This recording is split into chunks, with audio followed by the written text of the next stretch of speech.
نوازی بن گئے، جامعۃ الرشید سے تعلق ہوا، جامعۃ الرشید نے ان کے ذمے کچھ کام لگائے، آج بہت سارے کاموں کو جامعہ کے بڑے سنبھالا ہوا ہے، اسٹائل کرنروں والا یہ فوجی میں یہ بڑا مسئلہ ہوتا ہے، اس کے ذمے کوئی کام بھی دے دو نا اس کا اسٹائل وہی رہتا ہے. ان کے ذمے اسکول لگایا، وہ فوجی اسٹائل سے چلانا شروع کر دیا انہوں نے، فوجی اسٹائل سے. پہلے تو اساتذہ پریشان ہو، بھائی یہ میدان جنگ ہے یہ کیا ہے. خیر ان کا اسٹائل چینج نہیں ہوا، انہوں نے کہا تم چینج ہو جاؤ ہم چینج. اب وہ اسکول پتہ نہیں چل رہا کہ وہ ہے کیا، ڈسپلن اتنا زیادہ نا بالکل اچھا ہے. خیر کچھ لوگ بھاگ بھی گئے وہاں سے نا، بولا بھائی ہم ان کو افورڈ نہیں کر سکتے. خیر تو کیا ہے اس غم میں ایسا نہیں تھا کہ پھونک مار کے سائڈ پہ ہوئی. بیٹی نے تسلی دی، وہ خود مجھے انہوں نے اپنا واقعہ بھرے مجمع میں سنایا لوگوں کو، مجھے بھی میری تو دوستی ہے مجمع میں بھی سنایا. یار میری بچی کی وجہ سے آج میری اتنی بڑی داڑھی ہے، میں آج میں نماز پڑھتا ہوں، مجھے سکون ہے زندگی میں.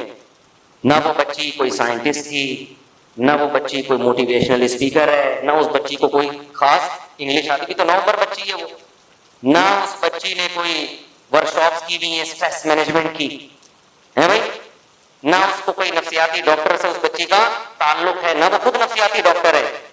جو کام بڑے بڑے نفسیاتی ڈاکٹر سائیکالوجسٹ نہیں کر سکے وہ کام ایک 9 عمر بچی نے کر دکھایا. کیا تسلی، ایک ہی جملہ، بھائی ہم آخرت کے لیے بنے ہیں، ہم دنیا کے لیے ہے ہی نہیں، ہے ہی نہیں. تو نبی نے کیا فرمایا، اللہ ہم سب کو مصیبتوں سے بچائے، دعا یہی مانگنی چاہیے.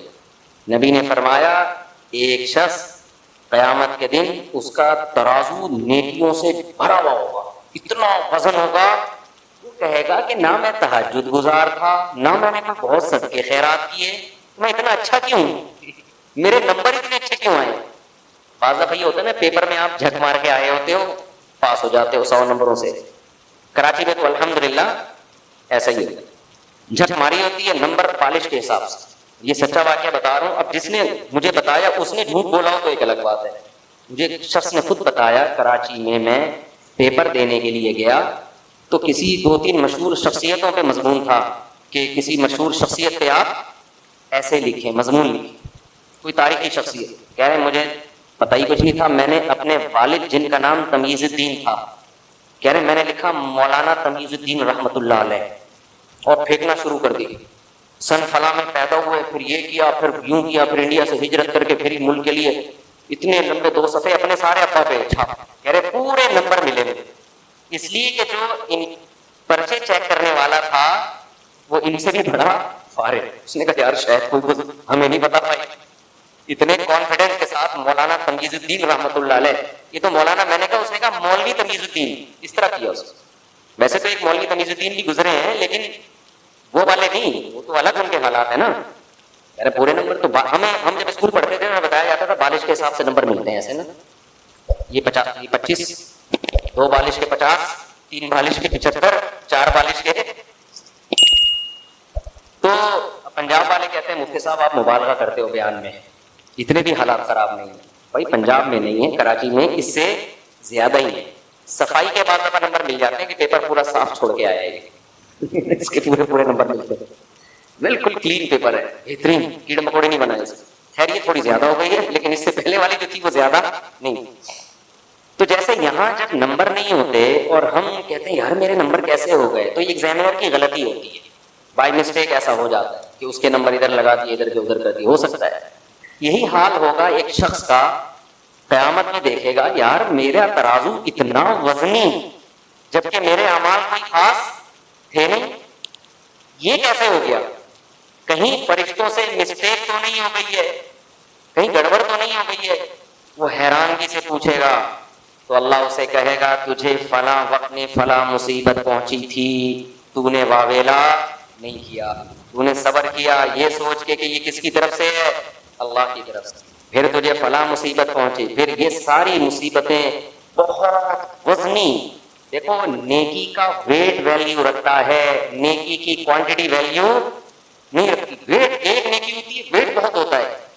تو تیری زندگی میں غم آئے اور تو اس پہ صبر کرتا رہا، یہ سارے غم میں نے ترازو میں کے پلڑے میں رکھ دیے. ٹھیک ہے، نہ تو بہت تہجد نہ صدقہ خیرات، تجھے جو انہوں نے اتنی ٹینشنیں دی ہیں اس لیے تھوڑی کہ وہاں بھی ٹینشن اور یہاں بھی ٹینشن. وہاں ٹینشن اس لیے کہ یہاں ٹینشن نہیں صبر کیا تم نے. ہاں جو صبر نہیں کرتا تو یہاں بھی ٹینشن اور وہاں بھی ٹینشن. بعض ماضی میں بزرگان دین ایسے گزرے ہیں کہ وہ مصیبت میں ہنس پڑتے تھے, ان پہ ایسی کیفیات کا غلبہ ہو گیا کہ اس پہ اجر ملے گا نا, تو بجائے ٹینشن کے یہ غیر اختیاری بعض لوگوں کی کیفیات ہوتی ہیں کہ وہ مصیبت میں ہنس پڑتے تھے کہ اس پہ اجر کتنا ملے. اگرچہ یہ نیچرل نہیں ہے, لیکن کچھ لوگ ایسے ہوتے ہیں جن کے ساتھ عام لوگوں سے ہٹ کے معاملات ہوتے ہیں. تو قرآن کیا کہتا ہے, وَلَنَبْلُوَنَّكُمْ بِشَيْءٍ مِّنَ الْخَوْفِ وَالْجُوعِ وَنَقْصٍ مِّنَ الْأَمْوَالِ وَالْأَنفُسِ, جانیں بھی جائیں گی, وَالثَّمَرَاتِ, پھلوں میں بھی نقصان ہوگا, پیداوار میں نقصان ہوگا. تو اللہ کیا کریں, نبی کو حکم دیا وَبَشِّرِ الصَّابِرِينَ, ایسے موقع پہ جو صبر کرنے والے ہیں انہیں خوشخبری. یہ نہیں کہا کہ ان سے کہیں کہ جب یہ ٹینشنیں آئیں پھونک مارو ملائی کی طرح, ہے بھائی. یہ ایسے جیسے چائے میں نے کہا یہ مثال مجھ پہ اس لیے فٹ نہیں آتی کہ میں تو چائے میں ملائی سب سے پہلے پیتا ہوں. ہم تو جب چائے میں موٹی ملائی جمی ہو وہ پہلے پیو, پھر آخر میں جو چینی بچی ہوتی ہے کتنا مزہ آتا ہے کہ نہیں آتا. چینی ویسے کھائی نہیں جاتی کبھی بھی, لیکن چائے کے آخر میں جو چینی کے چند ذرات ہوتے ہیں نا بڑا مزہ آتا ہے کھانے میں پینے میں. چائے بھی پیو اور وہ چینی کے آخر میں, پتہ نہیں مجھے آتا ہے, سب کو باقیوں کو نہیں پتا, سب کو ہی آتا ہے میرا خیال. تو وَبَشِّرِ الصَّابِرِينَ, قرآن کہتا ہے صبر کرنے والوں کو آپ خوشخبری سنا دیں. اے اللہ صبر کی ڈیفینیشن کیا ہے, کیا مطلب, ہمیں رونا آ رہا ہے, ٹینشن ہو رہی ہے, نیند اڑ گئی, تو کیا یہ صبر نہیں ہے؟ اللہ نے اگلی آیت میں صبر کو ڈیفائن کر دیا کہ صبر کی ڈیفینیشن یہ, بس اتنا ہو جائے تو ہم صابرین میں شمار کر لیں. تو صبر کی ڈیفینیشن کیا ہے؟ یہ نہیں ہے کہ رونا نہ آئے, تو غم میں رونا بھی آتا ہے, بعض دفعہ نیند بھی اڑ جاتی ہے انسان کی. فرمایا الذین اذا اصابتہم مصیبہ, جب انہیں کوئی مصیبت پہنچتی ہے, قالوا, تو زبان سے کہتے ہیں, دل سے سوچنے کا بھی تذکرہ نہیں کیا کیونکہ وہ غیر اختیاری ہے. دل سے یہ سوچتے ہیں نا, زبان سے یہ کہتے ہیں کیونکہ دل کا سوچنا آپ کے اختیار میں نہیں ہے. بعض دفعہ آدمی دل میں نہیں سوچ رہا ہوتا, یہ نہیں سوچا جاتا اس سے, کہتا ہے اللہ یہ کیوں ہوا میرے ساتھ, یہ غیر اختیاری ہے. جیسے ہمارے نبی کی نواسی کا انتقال ہوا, آپ کی گود میں آپ کے آنکھ سے آنسو جاری ہو گئے, آپ نے فرمایا اے اللہ دل غمزدہ ہے لیکن زبان وہ کہے گی جس پہ تو راضی ہو. کنٹرول ہمارا دل پہ نہیں ہے, کنٹرول ہمارا کس پہ ہے, زبان. زبان سے ہم اچھا جملہ کہیں گے, دل میں تو رونا آ رہا ہے وہ ہمارے اختیار میں نہیں ہے. اس لیے اللہ نے یہ نہیں کہا کہ صابرین انہیں کہتے ہیں جو دل میں یہ کرتے ہیں, نہ نہ, زبان سے یہ کہتے ہیں. کیا کہتے ہیں, انا للہ, ہم کس کے غلام ہیں, اللہ. غلام پر اپنی مرضی نہیں چلتی. جو لبرل لوگ ہیں نا وہ سمجھتے ہیں یہ زمین ہمارے باپ کی ہے. وہ کیا سمجھتے ہیں, جو مذہب کو نہیں مانتا نا وہ سمجھتا ہے یہ زمین ہمارے باپ کی زمین, یہ پراٹھے جو ہم کھا رہے ہیں ہمارے باپ کے پراٹھے, یہ جو ہماری صحت ہے یہ ہمارے باپ کی صحت ہے. باپ سے مراد ہماری اپنی. جب کسی کی کوئی چیز ہوتی ہے تو اس کو اس کے باپ سے تعبیر کیا جاتا ہے, تیرے باپ کی سائیکل ہے جو ایسے چلا رہا ہے, کہہ رہے ہوتے ہیں نا لوگ, ابے تیرے باپ کی گاڑی ہے جو اس طرح سے چلا رہا ہے, تو مطلب اپنی گاڑی کو بھی باپ کی گاڑی سے تعبیر کیا جاتا ہے. تو وہ یہ سمجھتے ہیں یہ زمین ہمارے باپ کی ہے, تبھی تو اپنی مرضی سے کھاتے ہیں, نہ حلال کی فکر نہ حرام. حلال حرام کا فرق ان کی ڈکشنری میں نہیں. آپ ان کو بولو سود حرام ہے, کیا مولویوں کے مسئلے ہیں یار, پیسے کماؤ, کیا مطلب. وہ کہتے ہیں ہم نجی زندگی میں کیا ہیں, آزاد. اس کا مطلب یہ زندگی ہمارے باپ کی, یہ پیسہ ہمارے باپ کا, اور یہ صحت ہمارے باپ کی, سب کچھ ہمارے باپ کا ہے, ہماری مرضی جیسی زندگی گزارے. لیکن جو خدا کو ماننے والے ہیں ہم کہتے ہیں ہمارا کچھ بھی, بولو ایک چیز تھی ہماری, سر کے بال سے پاؤں کے ناخن تک ہم پہ ہماری مرضی نہیں چلے گی. کیوں, اور عقل کا بھی یہی تقاضا ہے بھائی, وہ آسمان سے بارشیں برسانا چھوڑ دے, 2 منٹ میں ہمیں ہماری اوقات پتہ چل جائے گی. وہ وبائیں بھیج کے مار دے, ان یشاء یذھبکم ویأتی بخلق جدید. قرآن کہتے ہیں یہ جو اتنے 6 ارب تک انسان ہے نا, میں چاہوں ایک جھٹکے میں سب کو ہلاک کر دوں, دوسری مخلوق پیدا کر دوں. ہم کہیں گے ایسا ممکن نہیں ہے, یہ نہیں ہو سکتا. وبائیں آتی ہیں, کچھ لوگ مرتے ہیں, پھر ویکسینیں جادو جاتی ہے, بہت سے بچ جاتے ہیں, یہ نہیں ہو سکتا. اللہ کہتے ہیں وما ذلک علی اللہ بعزیز, اللہ کے لیے یہ کوئی مشکل نہیں. اللہ چاہے تو کر دے گا. تم اللہ کی نظر میں تمہاری اتنی ویلیو نہیں ہے جتنی تم نے سمجھ لی ہے. 2 منٹ لگیں گے, تمہاری اوقات تمہیں پتہ چل جائے گی. اور بڑے بڑے لوگ فنڈر کیسے زمین پہ گرتے ہیں, موت ان کو پچھاڑتی ہے. تو قرآن کیا کہتا ہے, یہ کہتے ہیں انا للہ, ہم کس کے ہیں, اللہ ہم غلام ہیں, ہم پہ ہماری تھوڑی چلے گی, چلے گی کس کی؟ اللہ. انسان کے ساتھ سب سے بڑی جو ٹیکنیکل فالٹ ہے نا وہ یہ ہے, اس کے ساتھ یہی ہے, وہ کہہ رہا تھا میری مرضی کیوں نہیں چل رہی یار, میں پیسے کمانے کی کوشش کر رہا ہوں مل نہیں رہے, یار میں صحت بنانے کی کوشش کر رہا ہوں مل نہیں رہی, تو میری ٹانگ کا پھوڑا نکلا ہوا ہے, ٹھیک ہی نہیں ہو رہا. آپ نے دیکھا ہوگا نماز بھی پڑھائی جا رہی ہے, اب میں اس کو لے کے بیٹھا رہا ہوں, پھونک مار کے سائڈ پہ کر دوں, مجھے تو تسلی نہیں ملے گی, وہ سائڈ پہ ہو ہی نہیں رہا, وہ ہے ہی سائڈ پہ, تبھی تو تکلیف دیتا ہے. یہی سوچتے ہیں کہ یار ہم پہ ہماری مرضی نہیں چلے گی, آ او کر لیتے ہیں جب زیادہ درد ہوتا ہے, اینٹی بایوٹک میں کھا نہیں رہا تاکہ خود ہی ٹھیک ہو جائے, نہیں ہوا تو پھر اینٹی بایوٹک کھا لیں گے مجبوری, کوشش کر رہے ہیں خود ہی صحیح ہو جائے. اللہ نہ کرے اینٹی بایوٹک سے بھی ٹھیک نہیں ہو تو کیا کر لیں گے, پھونک پھر بھی نہیں ماریں گے بھائی. یہ مستقل ایک ٹینشن ہے, پھونک مار کے دائیں بائیں نہیں ہوگی, ہر چیز سوتے ہوئے بھی مشکل, کھانا کھاتے ہوئے ٹیسیں اٹھ رہی ہیں, نماز پڑھتے ہوئے ٹیسیں اٹھ رہی ہیں, اس کا حل یہی ہے, اس کو پھونک مار کے سائڈ پہ کر نہیں سکتے آپ, تکلیف ہوتی ہے نا, وہ تو مسلسل ٹارچر کرتی ہے انسان کو, اس کا لیے کہ سارے کام کا چھوڑ کے بیٹھ جائیں گے, بس اسی پہ اللہ کیا ہے خوش ہے, بس اللہ کیا ہے اسی پہ خوش ہے, بس اللہ یہی چاہتا ہے بس ٹھیک, اللہ بچائے ایسا نہ کرے, اللہ ٹھیک کر دے اس کو, مثال دے رہا ہوں میں. کیوں, ہمارا کام کیا, پھونک مار کے ہم باقی کاموں کو فوکس کر نہیں سکتے, وجہ کیا ہے, ہمارے باقی کام ہی نہیں ہے, ہمارا اصل کام ہے اللہ کی رضا, یہی تو کام ہے ہمارا. تو جب وہ بیمار رکھ کے ہمیں کہہ رہا ہے کہ یہ تمہاری آزمائش ہے, تو ہم بیماری نہیں کیا کریں گے, ہمارا کام ہی چینج ہو جائے گا, کام کی نوعیت کیا ہو جائے گی, بیماری کے اپنے صبر, یہی ہمارا کام ہوگا. بس نہیں آئی سمجھ میں بات, پھر نہ ہمارا کام پیسہ کمانا ہوگا, نہ ہمارا کام شادیاں کرنا ہوگا, نہ ہمارا کام کچھ بھی نہیں کام ہوگا, ہمارا کام کیا ہوگا, اللہ یہ تھوڑا تکلیف دے رہا ہے میں کچھ نہیں کر سکتا, اللہ کہے گا صبر تو کر سکتا ہے نا, اللہ صبر بھی نہیں ہو رہا, ہاں ہاں ہوتی چیخیں نکل رہی ہیں, اللہ کہے گا منہ سے تو اچھی بات کر سکتا ہے نا, جب کوئی تجھ سے پوچھے تو بولو بھائی اللہ کا بڑا فضل ہے, اللہ کی طرف سے تکلیف ہے, بس اتنا کافی ہے. اسی میں نماز بھی لکھی جائے گی, روزہ کا ثواب بھی ملے گا, صدقے کا بھی ملے گا, تہجد کا بھی, سب ثواب اسی پہ اللہ دے دے. ایوب علیہ السلام جو اتنا عرصہ بیمار رہے تو پھونک مار کے بیماری کو الگ کیا انہوں نے, اسی بیماری میں صبر کر, کچھ حالانکہ پیغمبر کا کام ہے تبلیغ, وہ کام چھوڑ کے کس میں پڑے ہوئے ہیں, بیماری میں. وہ تو کہہ سکتے تھے اللہ میں تو نبی ہوں, نبی کا تو کام لوگوں کو ہدایت دینا, میں کیسے ہدایت دوں, میں تبلیغ کیسے کروں, میں تو اصل مشن نہیں پیچھے رہ گیا, میں تو بیڈ پہ پڑا ہوا ہوں شدید بیماری میں, طویل عرصہ ہو گیا, میرے بچے مجھ سے, ان کی بچوں کی بھی موت واقع ہوئی اسی بیماری میں, سارا خاندان تباہ ہو گیا ان کا. لیکن ایوب علیہ السلام نے یہ نہیں کہا کہ میرے مشن میں یہ بیماری رکاوٹ بن رہی ہے, بھائی مشن میرا اللہ کی رضا ہے, تو جب وہ اس نے بیماری دی نا, میں نہیں کر سکتا اس بیماری میں تبلیغ, میں بستر پہ پڑا ہوں, میرا مشن کیا ہے, میں تبلیغ بھی اللہ کو خوش کرنے کے لیے کر رہا تھا نا, کیا خیال ہے, تو بیماری میں صبر بھی کس کو خوش کرنے کے لیے کروں گا, اللہ. اسی میں وہی چیز حضرت ایوب کی فضیلت کا ذریعہ, لاکھوں پیغمبر آئے, قرآن نے سب کے نام ذکر نہیں کیے, سلیکٹڈ پیغمبروں کے نام ہیں جن میں حضرت ایوب کا بھی بار بار تذکرہ ہے. صرف حضرت دیکھو ہر پیغمبر کی ایک فضیلت ہے جو اللہ دوسروں کو نہیں دیتا, خاص کوئی کسی وصف میں وہ مشہور ہوتے ہیں پیغمبر.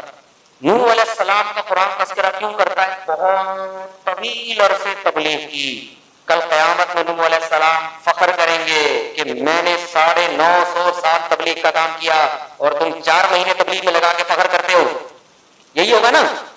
ہم جب قیامت میں کہیں گے اللہ میں نے سال لگایا, میں نے 4 مہینے لگایا, میں نے چلے لگائے, میں نے ریون میں پوری مقیم ہو گیا.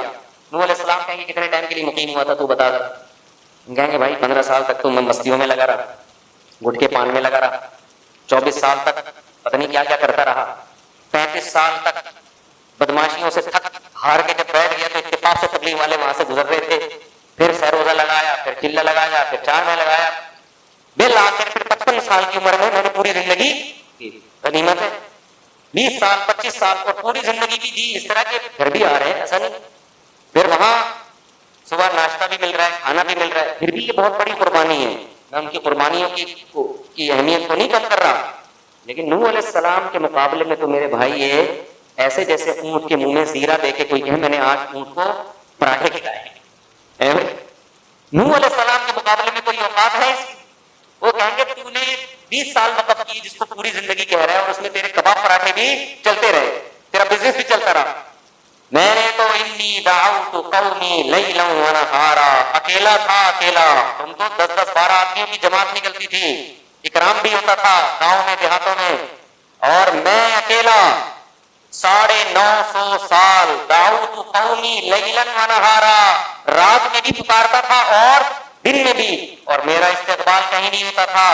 وَإِنِّي كُلَّمَا دَعَوْتُهُمْ لِتَغْفِرَ لَهُمْ جَعَلُوا أَصَابِعَهُمْ فِي آذَانِهِمْ، مجھے دیکھ کر یہ لوگ اپنی کانوں میں انگلیاں ٹھوس لیا کرتے تھے کہ اللہ کی بات نہ سنو۔ اتنی نفرت ہے اللہ سے، آج بھی ایسا ہی ہے۔ جو دنیا پرست لوگ ہیں نا، وہ اللہ کے علاوہ سب کچھ سننا چاہتے ہیں۔ آپ ان کو انڈوں سے چوزے نکالنے کا طریقہ بتا دو نا، یوٹیوب پہ ویڈیو ڈال دو، وہ بھی سنیں گے۔ آپ ان کو بتا دو امیزون سے کیسے پیسہ کمایا جاتا ہے، دیکھو ملینز بھی ہو جائیں گے کہ نہیں ہو جائیں گے۔ جو لبرل لوگ ہیں، دنیا پرست لوگ، آپ اللہ کی بات کرو، ہٹا یار اس کو یار۔ تو نوح علیہ السلام کیا کہتے ہیں، مجھے دیکھ کر انگلیاں کانوں میں ٹھوس لیا کرتے تھے۔ وَاسْتَغْشَوْا ثِيَابَهُمْ، چادر ہوتی تھی نا اوڑی، مجھے دیکھ کے سر پہ ڈال لیتے تھے کہ منہ بھی چھپا ہوا ان سے، کہیں تبلیغ نہ شروع کر دیں۔ اور نوح علیہ السلام کہتے ہیں اللہ میں نے ان کو اتنا اس لیے سمجھایا لِتَغْفِرَ لَهُمْ، تاکہ تو ان کے گناہ کو معاف کر دے، ان کو جہنم کی آگ سے بچا کے کہاں لے جا، جنت میں۔ میرا کوئی فائدہ نہیں تھا، مجھے تو تبلیغ پہ اجر ملنا ہی تھا، ان کی خاطر میں دن رات تڑپتا رہا۔ تو نوح علیہ السلام کو کس بات پہ فخر ہوگا قیامت کے دن؟ اتنا لمبا عرصہ میں نے کس میں گزارا، دعوت اور تبلیغ میں۔ ہمارے نبی کو فخر ہوگا تھوڑے ٹائم میں وہ کر دکھایا جو 950 سال میں بھی نوح علیہ السلام نہ کر سکے۔ ایسی دعوت میں جان اللہ نے رکھی اور آخری نبی بنایا۔ تو ہر پیغمبر کی ایک الگ فضیلت، لیکن ایوب علیہ السلام کیا استغفار کریں گے میری دعوت سے اتنے لوگ مسلمان ہوئے؟ بھئی دعوت دینے کا ٹائم تو سارا کس میں گزر گیا، بستر پہ، بیماری میں، شدید بیماری، ٹھیک ہونے کا نام نہیں لے رہی، تو وہ پھونک مار کے انہوں نے بولو نہیں۔ یہ میں اس لیے، میرا مقصد کسی کا مذاق اڑانا نہیں ہے، میں آپ سے بار بار یہ کہتا ہوں جو مذہب کو فالو نہیں کرتا وہ آپ کو گائیڈ بولو اس کی گائیڈنس میں جان نہیں ہے۔ کچھ اچھی باتیں کر لیتے ہیں، ساری باتیں غلط نہیں ہوتی۔ حدیث میں آتا الحکمت ضالۃ المومن، اچھی بات کہیں سے بھی ملے لے لو، غیر مسلم سے بھی ملے لے لو۔ میں یہ نہیں کہہ رہا کہ ساری باتیں غلط ہوتی، بہت سی اچھی بھی ہوتی۔ جاندار گائیڈنس نہیں ہے، جاندار گائیڈنس صرف کس کے پاس ہے، قرآن کے پاس، پیغمبروں کے پاس۔ ایسا پلٹ دیتے ہیں نا پیغمبر تھوڑے دنوں میں معاشرے کو، ایسا پلٹ دیتے ہیں، حالانکہ پیغمبر کو تو انگلش بولو نہیں ہے، وہ تو اسکولوں کے پڑھے ہوئے نہیں، نہ کسی یونیورسٹی میں۔ اور یہی پیغمبر کا کمال ہے، کیونکہ وہ کسی یونیورسٹی سے پڑھتے ہیں تو وہاں کے ماحول کو قبول کر لیتے۔ دیکھو فرق پڑتا ہے نا، جو یورپ سے پڑھ کر آیا ہو کو ایجوکیشن میں، ٹھیک ہے بڑا بہترین سائنسدان ہوگا، لیکن پردہ اور فیملی سسٹم یہ سب باتیں اس کو فضول لگیں گی، کیونکہ اس نے وہاں کلچر ایسا دیکھا ہے۔ انسان کی عادت ہے وہ کلچر کے اثرات کو قبول کرتا ہے۔ اللہ پیغمبروں کو یونیورسٹیوں سے، ٹیچروں سے اس لیے بچاتے ہیں کہ وہ کلچر کے اثر کو قبول نہ کرے، خالص خدا کی گائیڈنس ملے اور وہ آگے لوگوں کو بتائیں، اس میں معاشرے کی ملاوٹ نہ ہو۔ یہ نہیں کہ یونیورسٹیاں چھوڑ دیں، جاہل آدمی تو فارغ ہوتا ہے، پڑھیں۔ ایک مثال سے سمجھا رہا ہوں کہ پیغمبروں کو اللہ دنیا کی علوم کیوں نہیں دیتا؟ دنیا کی علوم سے مراد کسی ٹیچر کے ذریعے یا کسی یونیورسٹی یا مدرسے کے ذریعے۔ تو ایوب علیہ السلام کی ساری زندگی بیماری میں، اور ایوب علیہ السلام کی بیوی کو دیکھو، انہوں نے حضرت ایوب کا ساتھ بولو نہیں چھوڑا۔ کیوں؟ اگر انہوں نے لائف کو انجوائے کرنا ان کا مقصد ہوتا کہ مصیبتیں آ گئی ہیں، اب میرے شوہر تو ٹھیک ہو ہی نہیں رہے، شوہر تو ٹھیک ہو نہیں رہے، شادی کا جو مقصد تھا لائف کو انجوائے کرنا، یہی ہوتا ہے نا مقصد، لائف کو انجوائے کریں گے، میاں کے ساتھ گھومنے پھرنے جائیں گے، بچوں کو مل جل کے پالیں گے۔ یہ تو جب سے 1 سال نہیں، 2 سال نہیں، 10 سال ہو گئے بستر پہ پڑے رہے۔ عدالت سے کھلا لو اور نکلو یہاں سے، ملائی آئی ہے خوب پڑھو، سائڈ پہ لگاؤ اپنے دوسرے کاموں میں لائف، کیونکہ یہ تو لائف ساری میری یہیں برباد ہو گئی۔ نہ قرآن کہتا ہے ایوب کی بیوی نے کیا کیا، صبر، میرا شوہر نیک ہے، اس کو میں اس بیماری میں چھوڑ۔ اللہ نے کیسی قدر کی حضرت ایوب کی بیوی کی، وہ بھی کامیاب ہوئی اس آزمائش میں۔ زندگی گزر گئی اپنے شوہر کی خدمت کرتے کرتے، آج بیوی میں کوئی تھوڑا سا، دیکھو کچھ فالٹ ہوتے ہیں جو اپنے اختیار سے ہو، اس فالٹ میں علیحدگی سمجھ میں آتی ہے۔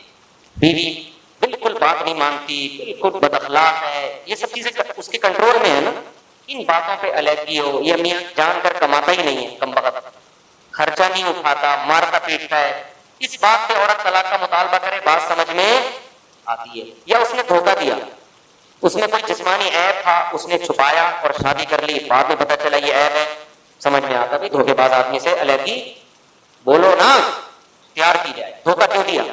چوتھی کر رہا ہے، بتا پہلے رہا ہے، ہوتا ہے یہ، جھوٹ کیوں بولا؟ آمدن تیری 20,000 ہے اور بتائی تو نے 1.5 لاکھ تھی، یہ سمجھ میں آتا ہے دھوکے باز آدمی ہے۔ لیکن بھائی آمدن 1.5 لاکھ بتائی تھی اور شادی کے وقت 1.5 لاکھ ہی نکلی، شادی کرتے ہی جاب لیس ہو گیا بیچارہ، باس نے کمپنی بند ہو گئی، اب یہ اس کا قصور ہے؟ کیا ہو گیا؟ اب اس کا قصور تھوڑی ہے، یہ تو قدرت کی طرف سے۔ اب یہاں غیرت مند عورت ساتھ دے، کوئی بات نہیں، شریک حیات کا تو ڈیفینیشن یہی ہے کہ خوشی اور غم دونوں میں ہم آپ کے، کوئی بات نہیں، ہم بھی